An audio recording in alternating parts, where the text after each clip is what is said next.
हरि ओम। Video number 6। आज हम इस वीडियो में बात करते हैं सम्राट अशोक की।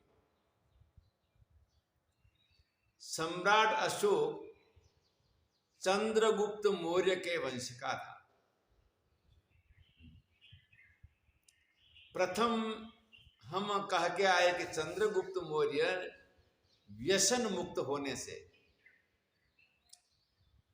एक बार पूरा हिंदुस्तान का राजा बन गया और इसको सुवर्ण युग माना गया। अखंड हिंदुस्तान महर्षि चाणक्य के कहने से चंद्रगुप्त के नेतृत्व के अंदर हुआ, क्योंकि चंद्रगुप्त व्यसन मुक्त और गुरुमुखी था और साथ महर्षि चाणक्य एक महान तपस्वी, धुरंधर विद्वान और बाल ब्रह्मचारी थे।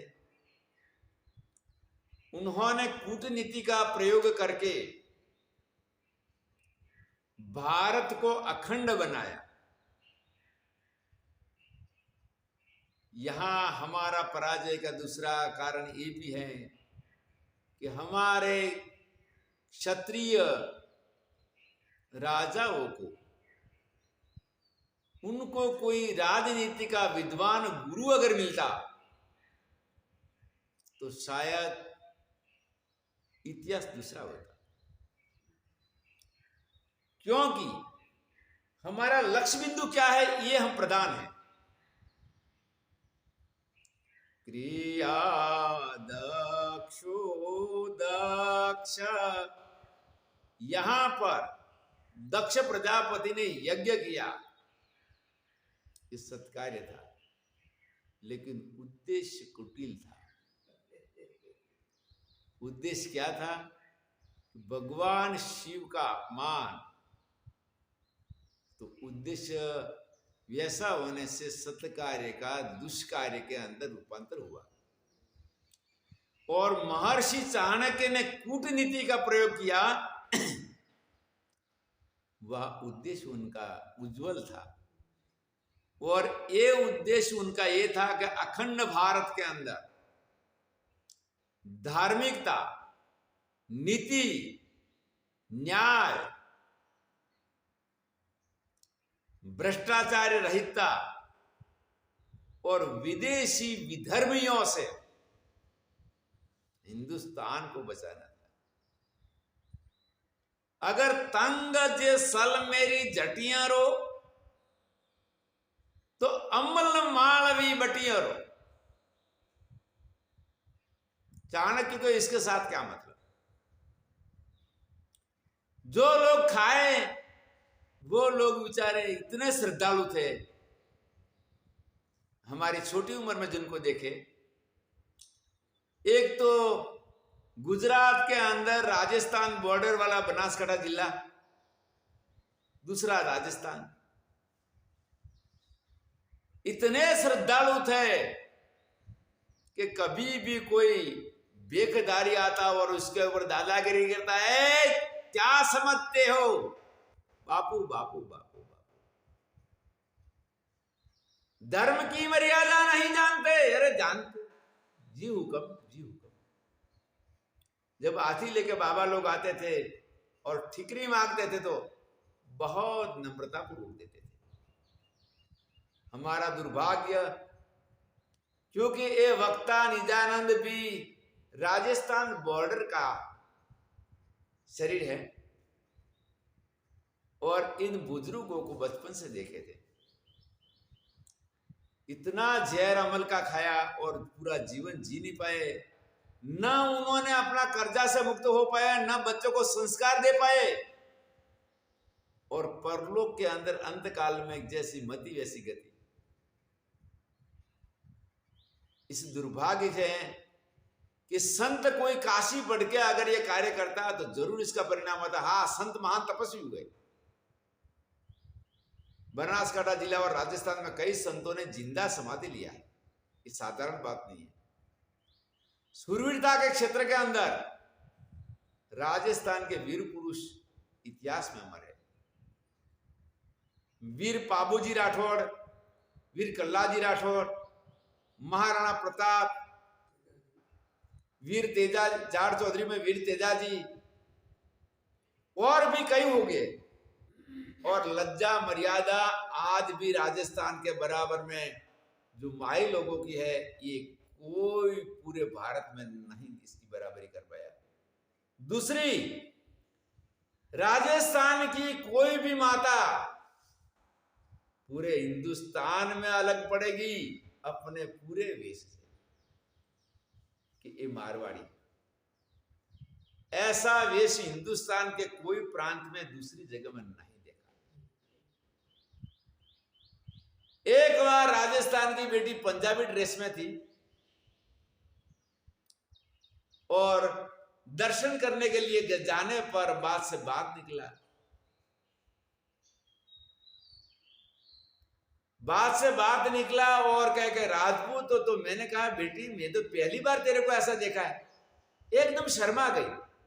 गुरुजी आगे ऐसा नहीं होगा, मैं मेरा पूरा ड्रेस में रहूंगा। मैंने बोला मेरे जीवन का पहली बार मैंने बेटा इस वेश में देखा है। जो वेश पूरा था, पैंट शर्ट था, पूरा था, फिर भी इसको इतनी शर्मा आ गई। पर ये दुर्भाग्य है कि कोई इसका कहने वाला नहीं मिला कि भाई इसके अंदर इतना नुकसान और लाभ। कुटिलों के साथ में कूटनीति भी बहुत अच्छी है, एक धर्म कार्य के बराबर है, क्योंकि इसका उद्देश्य उज्जवल था। महर्षि चाणक्य ने देश की धर्म, संस्कृति, एकता, अच्छे संस्कार, शीलता, चारित्र की उज्जवलता, ये इसका उद्देश्य था। और इस उद्देश्य के लिए कूटनीति का प्रयोग करके भी सफल किया तो भगवान ने वहां शक्ति दिया। बलम बलवता चाहम काम राग विवर्जितम। अब चंद्रगुप्त जब राजा बने, सभी राजा परास्त हो गए, उनकी आधीनता स्वीकार किया। आधीनता स्वीकार किया तो वहां पर उनके आज्ञा के अनुसार जाहिर के अंदर अमल का सूबा तो बंद हो गया। लेकिन छुप के कोई लेता है तो क्या मालूम, छुप छुप के तो कोई ले लेते थे। पहले की आदत थी। अब चंद्रगुप्त मौर्य भी अपनी अवस्था पूरी होने पर परलोक चले गए। आखिर में उन्होंने आतुर संन्यास लिया था। आतुर संन्यास लेकर अनशन करके उन्होंने शरीर का त्याग किया। अब उनकी वंशावली के अंदर फिर सम्राट अशोक आ गए। अब धीरे धीरे चंद्रगुप्त के बाद व्यसन थे, वो दब गए थे, लेकिन नष्ट नहीं हुए। यहां पर नष्ट कैसे होता है और दबना कैसे होता है? जैसे हम एक पेड़ को काट देते हैं, पेड़ को काटने के बाद जमीन के अंदर करीबन 1 फुट तक इसको काट दिया जाए तब पेड़ दिखता नहीं है। जमीन को समतल कर दिया जाए तो मैं प्रश्न करता हूं क्या बचा? कुछ बचा? कोई बता पाओगे? हाँ, एक बचा है कि इस जमीन के भूगर्भ के अंदर पेड़ खत्म होने के बाद में इसकी जड़ें रही, वो दिखती नहीं है। वो दिखती नहीं है तभी दिखेगी कि जब इसका अंकुर फूटेगा कि भाई ये है। अंकुर के पहले दिखता नहीं। तो चंद्रगुप्त मौर्य के समय में व्यसन एक बार तो खत्म कर दिया। राजा का हुक्म था कि विनाशकारी वस्तु नष्ट नहीं होना चाहिए, लेकिन इसकी जड़ें ऊंडे ऊंडे ऊंडे ऊंडे रह गई। ये करके दोबारा भी जड़ें फूटने लगी और इसके पेड़ बनने लगे और फिर भी आनंद में आ गए। अम्मल खाजो आदमी माताए था जो मल्ला गा बड़ा गुड़ा गड़ गया जोरा दखण लाग्या दन्ना रंग छे राजा करण ने ववर जो 18 वरण ने। अब अशोक ने कहा कि हम दोबारा दिग्विजय करेंगे। जो जो ऐसे व्यसनी हैं तो हमारी आज्ञा का पालन नहीं करते हैं, हमारी आज्ञा का पालन नहीं करते हैं, उनके प्रति हम दिग्विजय करके उनको कंट्रोल करेंगे। अब दिग्विजय के अंदर कई लोगों ने आदिंदा स्वीकार किया कि भगवान आपके आगे तो हमारी हिम्मत नहीं है, हिम्मत नहीं है युद्ध करने की। तो बोले अमल कसुबा के ऊपर तो माफ करना, कुछ जुर्माना कर दो, दंड कर दो और हमें बचा लीजिए। ये प्रकार से चंद्रगुप्त के वंशज सम्राट अशोक दिग्विजय के लिए आगे निकले। तो कई राजा लोग ऐसे थे कि जो राजा युद्ध करने के लिए खड़े हो गए, वहां सम्राट अशोक बड़ा है, हम छोटे हैं लेकिन फिर भी क्षत्रिय हैं, हम युद्ध करेंगे। और जो युद्ध के लिए खड़ा होता वो तुरंत ही पराजित हो जाता था, क्योंकि उनकी शक्ति और सेना कम था, उनका ज्यादा था।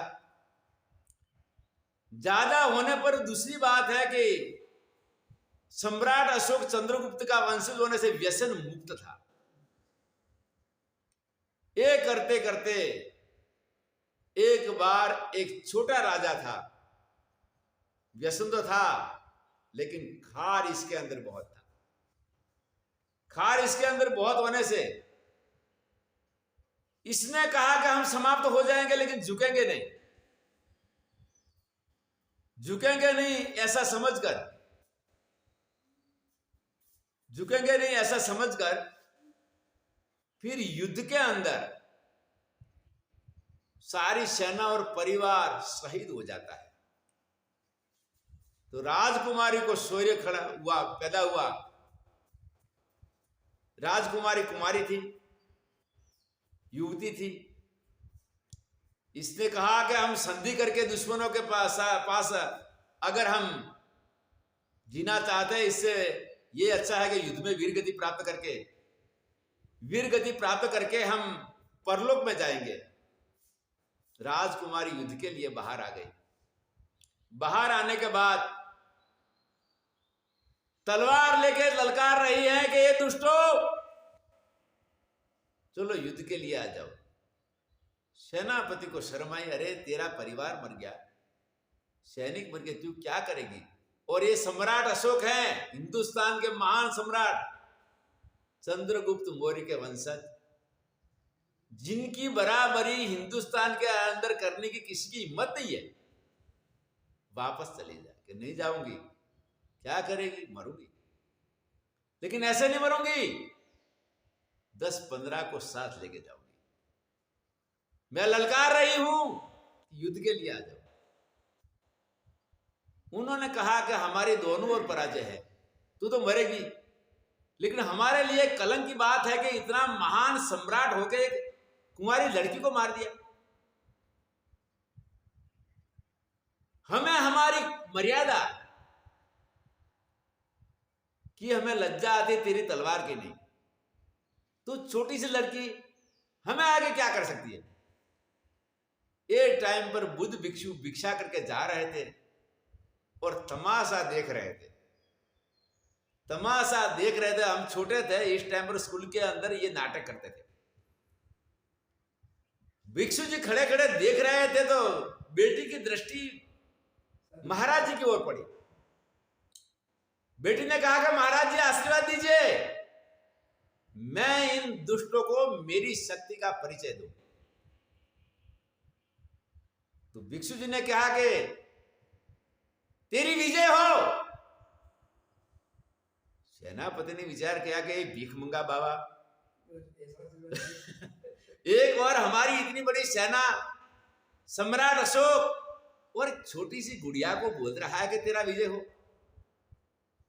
अरे बाबा जी समझाइए, हम आपको कुछ इनाम देंगे। बाबा जी वहां आए, बोले क्या इनाम दोगे? हम आपको हीरा जवेरा सोना चाहते। बाबा जी ने कहा कि मेरे तो इसको छूता तो भी नहीं हूं। कि क्यों? इसने कहा कि रहने के लिए घास की झोपड़ी नहीं है, खाने के लिए एक मुट्ठी अन्न नहीं है, पहनने के लिए मेरे पास झोला नहीं है, कपड़े नहीं है, ये दो ही कपड़े हैं। रिश्तेदार परिवार से रिश्तेदार परिवार से मेरा कोई संबंध नहीं है। एक दिन से ज्यादा मैं रहता नहीं हूं और बड़े आनंद में रहता हूं। आधे घंटे की फकीरी 23.5 घंटे की अमीरी, कितना मैं आनंदित हूं। और कबीर जी महाराज ने भी एक साखी कहा, चाह मिटी चिंता हटी, मनवा बेपरवाह, जिनको कछु न चाहिए भूषाहन के शाह। चाह मिटी चिंता हटी, मनवा बेपरवाह, जिनको कछु न चाहिए वो शाहन के शाह। अशोक को कहा कि अरे भाई, इतना होते में बड़ा आनंद में रहता हूं, तेरे को क्या भूख आई है? क्यों इतने लोगों का एक खून बहाया? कितनी सौभाग्यवतियों को विधवा बनाया? कितने बच्चों को आपने माता पिता रहित कर दिए? कितनी माताओं को बेटों से रहित कर दिया? और कितने लोगों को, परिजनों को, रिश्तेदारों को कितना दुख पहुंचाया? ये तो कहो भाई, हम लोग भिक्षु हैं। आज भी बुद्ध संतो दो प्रकार के कहे जाते हैं, लामा और भिक्षु। हमारे यहां पर ब्रह्मचारी और सन्यासी से लामा और भिक्षु। ये तो बताओ मेरे भगवान, हम लोग बिल्कुल खाली है। अगर ये हिंसा रुकती है तो हम घर घर में भिक्षा करेंगे, चंदा करेंगे, आपका पूरा करेंगे। क्या कमी है आपको? किस लिए ये कर रहे हैं? इस टाइम पर सम्राट अशोक का दिल भराया, रोने लगा। जाओ ये राजकुमारी के पैर में पकड़ो। राजकुमारी के पैर में गिर के कहा कि आज से मैं कभी युद्ध नहीं करूंगा। तो महाराज जी ने कहा कि बेटी तेरी जीत तो हुआ। कहा मेरी जीत हुआ। अशोक ने कहा कि मैं पराजय को स्वीकार करता हूं, मैं मेरा अपराध को स्वीकार करता हूं। मेरे लिए खाने पीने की कोई कमी नहीं थी। हाँ, चंद्रगुप्त ने युद्ध किया था पैसे के लिए नहीं, सत्ता के लिए नहीं, इसने कीर्ति के लिए नहीं, इसने ये किया था कि हमारी बहन बेटी की इज्जत के लिए। ये युद्ध की शुरुआत हुआ सिकंदर से। महर्षि चाणक्य वहां पर अध्यापक थे, आचार्य थे, उनको भी इसमें आने की जरूरत नहीं थी, पर उन्होंने देखा अरे रे भगवान, मैं जब पढ़ा हूं और मेरी विद्या से मेरी राष्ट्र को, संस्कृति को कोई लाभ ना हो, इसका कोई मतलब नहीं। और महर्षि चाणक्य को मेरा कोटि कोटि वंदन। ये बात सुनकर मैं भी आया हूं मेरे भगवान। मुझे 1 साल और 2.5 महीना हो गया, क्योंकि ऐसे महापुरुषों ने इतना संस्कृत के लिए किया, तो मुझे भी समाज की मफत की रोटी नहीं खाना है। मैंने भी सहयोग दिया और ये वीडियो बना रहा हूं। और ये वीडियो में संपूर्ण मानव जाति, संपूर्ण विश्व तक सबका कल्याण हो, ऐसी मेरी भावना है। मैं कोई हिंदुओं का पक्षपाती नहीं हूं, मैं हिंदुस्तान का पक्षपाती नहीं हूं।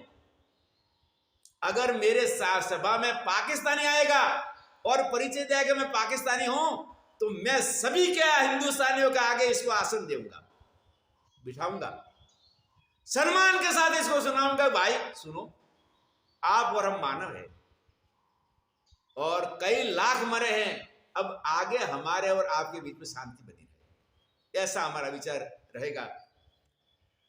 वहां पर से बौद्ध धर्म की शुरुआत होती है। अब हमारा विषय तो था व्यसन। ये थोड़ी गाड़ी हमारी पलट गई कहने का मतलब कि बुद्धों ने व्यसन का विरोध किया है, जैनों ने किया है, ईसाई ने भी किया है, कि अच्छी बात नहीं है, बुद्ध ने भी किया है, और मानवता की बात सभी ने किया है। यहां पर पराजय का मूल कारण हमारा व्यसन था और विजय का कारण व्यसन मुक्ति थी। व्यसन मुक्ति थी, और यहां से बुद्ध धर्म का फैलाव होने से सम्राट अशोक ने बौद्ध धर्म के लिए बहुत अपना धन जुटाया और हिंदुस्तान के अंदर अधिक से अधिक लोग बौद्ध धर्म के अनुयायी बने। इसके बाद भगवान शंकराचार्य ने अवतार लिया और फिर दोबारा सनातन धर्म की स्थापना किया। सनातन धर्म नष्ट हुआ नहीं था और होगा भी नहीं। तो यहां ये है व्यसन, और सनातन धर्म के अंदर यहां पर धर्म गुरुओं के अंदर भी आगे विजन धनु कपर्दिनो विशल्यो बाण वाउता अने संन्यास जाए बुरस निकंग दी। अरे भगवान को भांग पिलाओ, भोलेनाथ को खुश करो। जब तक भांग नहीं मिलेगी तब तक भगवान शिव जी खुश नहीं होंगे। रगड़ के पिलाओ, उनको पिलाओ और खुद भी पियो, और गीत गाते हैं भगवान शिव की कथा में, गीत गाते हैं, नाचते हैं और भांग पिलाते और पीते हैं। ये मेरे भगवान। जिनको इसके लिए कोई प्रश्न हो तो 4 पीठों के 4 शंकराचार्य हैं। 4 पीठ का 4 शंकराचार्य की नियुक्ति अखिल भारतीय विद्वत परिषद करती है। वो विद्वान होता है। कभी भी साधारण व्यक्ति शंकराचार्य की पीठ पर नहीं बैठ सकता। वहां आपको जवाब मिलेगा। दूसरा, काशी के अंदर अखिल भारतीय विद्वत परिषद से वहां जवाब मिलेगा। तीसरा, जिसने वेद से आचार्य और पीएचडी किया, वहां जवाब मिलेगा, क्योंकि वहां वेद के 6 अंगों की पढ़ाई किया जाता है। ये विद्या का मंत्र नहीं है, जो मंत्र की व्याख्या में आगे कर चुका हूं। और ये भगवान शिव ने गांजा भी नहीं पिया है। एक बार एक जगह में भंडारा था और भगवान ने कहा कि मोहे संत अधिक कर लेखा। महान तपस्वी संत आए, पर बेचारे अज्ञानी थे इसीलिए कि ये कहते थे कि भगवान शिव को खुश करना है और हमें भी ध्यान लगाना है, हमें मन बुद्धि इंद्रियों को वश में करना है, तो इसके लिए भी बूटी चाहिए। कौन सी बूटी? गांजा। अब महाराज जी पास में आके नमस्कार करके बैठ गए। बैठ जाने के बाद में मुझे इतनी गांजे की बदबू आ रही, इतनी बदबू आई। अब महाराज जी का अपमान तो किया नहीं जाता। बदबू बर्दाश्त न करने से मैंने कहा कि महाराज जी, बैठने के लिए जगह थोड़ी कम पड़ रही है, तो आप आराम से बैठो, मैं थोड़ा आगे जाके बैठू। उन्होंने कहा कि अरे जगह बहुत है, भीड़ भाड़ क्यों करें। मैंने अपना बचाव कर लिया। बचाव करके वहां बैठा। बेचारे अज्ञानी महात्मा थे। देखो उनके अंदर गुण, एक तो उनका ब्रह्मचर्य, दूसरा परिवार से संबंध नहीं, निरंतर भगवान की भक्ति करते हैं, और इसके अंदर गांजा घुस गया, जो है नहीं शास्त्र में। कई कैंसर होके मर गए, कोई टीबी होके मर गए। वो अधिक गांजा वाला पूरा जीवन को प्राप्त नहीं कर पाया।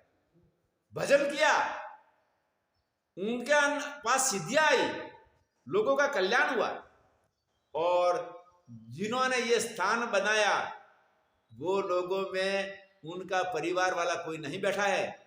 आज भी लोक कल्याण के लिए और संतों के लिए आश्रय बन गया। संत का जीवन कभी निरर्थक नहीं है, चाहे संत ने गांजा पिया हो, चाहे भांग पिया हो। पर एक दुखी बात यह है, अगर उनको कोई ज्ञान देने वाला मिलता कि ये गांजा और भांग भगवान ने नहीं पिया है और ये अच्छी बात नहीं है, तो संत जी महाराज हो सकता है कि 70-72 के अंदर चले गए, इसकी जगह में 130-35 और 140 तक सुखपूर्वक जी सकते थे और ज्ञान प्राप्त करके विश्व को बहुत बड़ा वहां पर उपदेश कर सकते थे। तो ये है व्यसनों की महिमा। इसके साथ में हमारा व्यसन मुक्ति का 6ठा वीडियो हम पूर्ण करते हैं। अब आगे हम व्यसन मुक्ति विषय के अंदर मोहम्मद गिजनी को लेते हैं।